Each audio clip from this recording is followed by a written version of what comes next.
a region entering a new phase of confrontation. The Middle East has a remarkable ability to remind the rest of the world that history there does not move slowly or politely. It arrives abruptly, usually at high velocity, and occasionally with a ballistic trajectory. Every few years, analysts announce that the regional balance has reached a new normal, only to discover that the Middle East considers normal to be a temporary suggestion rather than a binding agreement.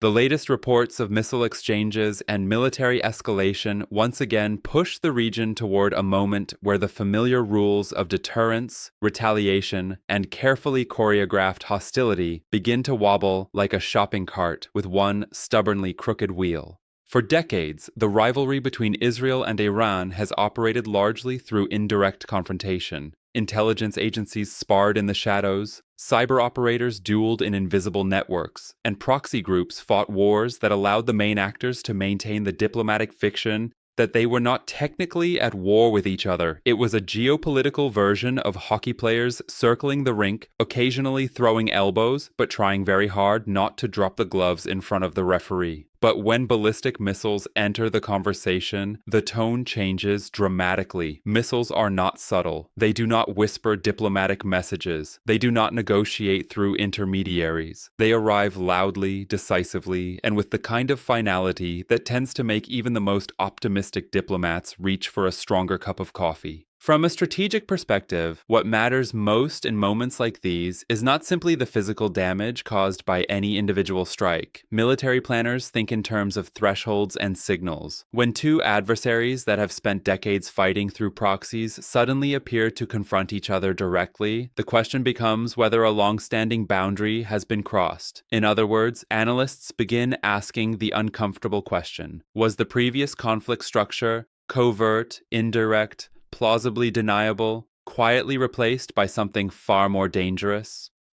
The Middle East has seen these turning points before. Regional wars have often begun with events that initially looked like isolated incidents. A strike here, a retaliation there, a round of threats that everyone assumed would remain theatrical. And then, suddenly, the entire strategic landscape rearranges itself like a chessboard someone bumped with their elbow. At the same time, the international community watches with a mixture of alarm and weary familiarity. Governments issue statements urging restraint, diplomats schedule emergency meetings, and television panels fill with experts explaining why this particular escalation is either the beginning of something enormous or simply another chapter in the region's ongoing drama. Occasionally, it is both. Of course, for people living in the region, this is not a theoretical exercise in geopolitical analysis. Cities are not abstract points on a strategic map. They are places where people commute, raise families, complain about traffic, and argue about whose turn it is to buy groceries. When missiles fly, the consequences are measured not just in military assessments, but in sirens, shelters, and the uneasy silence that follows an interception overhead. Now, if you were approaching this entire situation with a particularly Canadian mindset, calm, politely skeptical, and perhaps holding a cup of coffee large enough to qualify as a flotation device, you might observe something curious about the global reaction cycle. Every escalation is treated simultaneously as shocking and strangely predictable. Officials express deep concern, analysts produce charts, and everyone collectively agrees that the situation is extremely serious, while quietly hoping it will resolve itself before the next news cycle. It's the geopolitical equivalent of watching a very tense hockey game where everyone knows the teams dislike each other intensely, the referees are already exhausted, and the audience suspects that sooner or later somebody is going to start a fight near the boards. In that sense, the present moment is less about a single strike or even a single day of escalation. It is about whether the long-standing structure of regional confrontation, shadow warfare, proxy conflicts, and carefully calibrated retaliation has begun to fracture. If it has, then historians may eventually look back at this period as the moment when the strategic temperature of the Middle East quietly moved from simmer to boil. And if you enjoy geopolitical analysis served with a touch of polite Canadian satire, consider subscribing to the REFOUNDATION channel, because understanding world events is important, and frankly, it's a lot easier when someone is calmly explaining them while the rest of the world is collectively losing its composure. But before we analyze the deeper political triggers behind this escalation, we must first examine the specific claims regarding missile impacts and what may have occurred near the Israeli town of Beit Shemesh. 2. Claims of missile impacts in Beit Shemesh reports referenced in the text claim that at least 2 missile impacts occurred in or near a military camp located in Beit Shemesh. The area reportedly hosts military logistics facilities and infrastructure associated with Israeli reserve forces. If accurate, the choice of such a target would be consistent with Iran's stated doctrine of retaliating against military installations rather than civilian centers. Military bases, logistics hubs, and intelligence facilities are often considered high-value strategic targets because disabling them can disrupt mobilization and command structures. However, it is important to note that in modern missile warfare, even strikes aimed at military infrastructure frequently cause collateral damage. Urban proximity, missile debris, and interception fragments can place civilian populations at risk. 3. The role of Israel's multi-layered air defense. Israel operates one of the most advanced integrated air defense systems in the world. The country relies on several layers of protection, including Iron Dome, designed to intercept short-range rockets and artillery shells; Arrow, designed to intercept long-range ballistic missiles outside the atmosphere; additional systems such as David's Sling for medium-range threats. According to the claims in the text, Israeli defense systems initially intercepted dozens of incoming missiles with high effectiveness. This aligns with the known capabilities of Israel's layered defense network, which is specifically designed to handle large barrages. Yet no missile defense system is perfect. Even highly advanced systems rely on interception capacity, radar tracking, and available interceptors. Under intense attack, these systems may face operational limitations.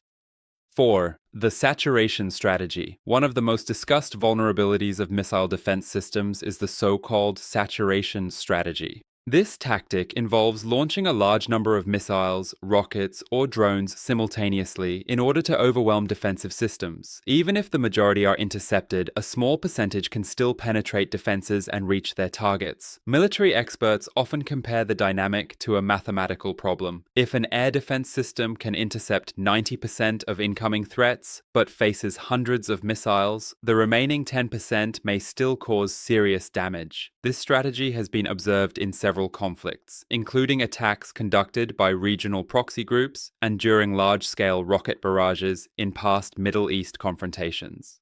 5. Claims of over 200 missiles fired.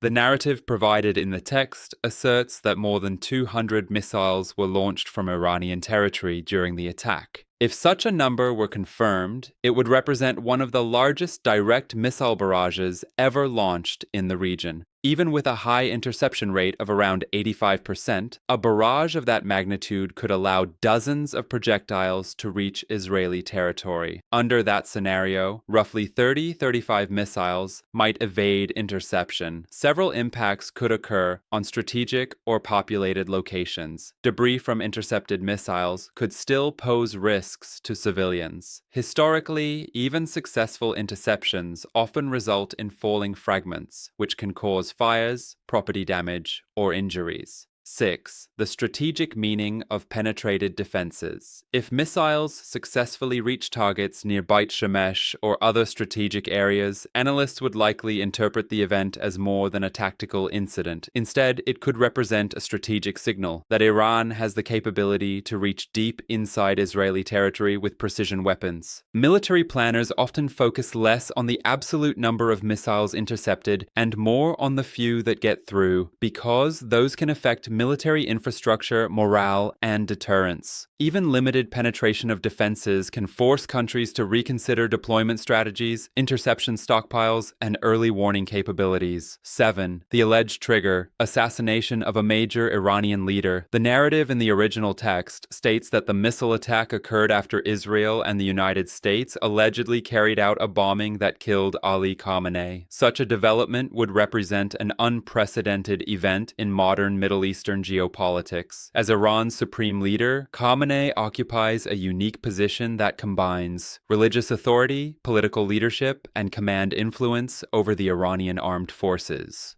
The elimination of a figure with that level of power would almost certainly provoke an immediate and forceful response from Tehran. However, it is crucial to emphasize that there has been no widely confirmed international reporting verifying such an event. 8. Why leadership assassinations trigger escalation. In many political systems, especially revolutionary or ideological states, the assassination of a supreme leader is not treated as a routine wartime casualty. In Iran's political structure, the supreme leader embodies the ideological foundation of the Islamic Republic established after the Iranian Revolution. For that reason, any attempt on such a figure would likely be perceived not merely as a military strike, but as an attack on the legitimacy of the entire state system. This helps explain why retaliation in such scenarios is often framed in religious, ideological, and strategic terms simultaneously. 9. Operation True Promise. The text mentions that Iran reportedly named its response True Promise 4. Iranian military operations are often given symbolic names meant to signal both determination and ideological purpose. Naming an operation in this way typically serves several objectives: demonstrating resolve to domestic audiences, signaling deterrence to adversaries, framing the action as a justified retaliation. In previous regional confrontations, such names have been used to reinforce the narrative that Iranian responses are defensive reactions rather than acts of aggression. 10. The broader implications for the Middle East. If the events described were confirmed, they would mark one of the most serious escalations between Israel and Iran in modern history. Possible consequences could include expanded regional conflict involving allied militias and proxy forces, increased missile and drone warfare across the region, greater involvement by global powers attempting to contain the crisis. The Middle East has long existed in a fragile balance between open war and indirect confrontation. A direct exchange of ballistic missiles between Iran and Israel would test that balance in unprecedented ways. Ultimately, the coming days and weeks would determine whether such events represent a temporary escalation or the beginning of a much broader regional war.